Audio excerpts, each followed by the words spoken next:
সবাইকে পহেলা বৈশাখের শুভ নববর্ষ। আর এই যে আমাদের বড় বড় বাবুর্চি, রুহুল ভাই, বাসার ভাই, বাবু ভাই, আর সব থেকে বড় বাবুর্চি হলো আমাদের আক্কাস ভাই। খুব খুশি সে রান্না করতে পেরে, গরুর গোস্ত রান্না করতেছে, তাকে আমরা সকলে খুব শ্রদ্ধা করি। আর এই যে আমার সবচেয়ে কনিষ্ঠ বেটা, সে শুভ নববর্ষের দিনে ড্রেস পরে আসছে, আমার বড় আসছে। তো আসসালামু আলাইকুম, সবাই কেমন আছেন? সবাইকে আবারও শুভ নববর্ষ। তো আজকে আমাদের হসপিটালে শুভ নববর্ষ উপলক্ষে একটু আয়োজন করা হয়েছে।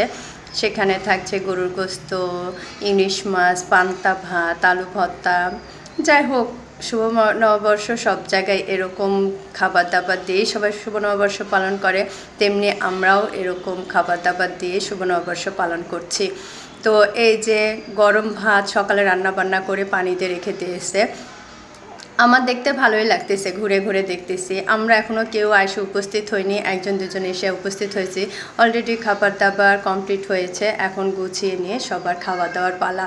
তো আপনাদের সবাইকে দাওয়াত থাকলো, সবাইকে দাওয়াত দিলাম আমাদের হসপিটালে আজকে পান্তা ভাত খাওয়ার। তো সবাই আমন্ত্রিত।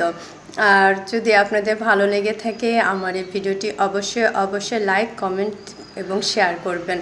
আর দেখেন না কি সুন্দর ইলিশ মাছ, এখন ইলিশ মাছ ভাজি হবে। ইলিশ মাছ ভাজি, পান্তা ভাত আর শুকনা মরিচ, ওয়াও, সে একের খাবার হয়ে গেল।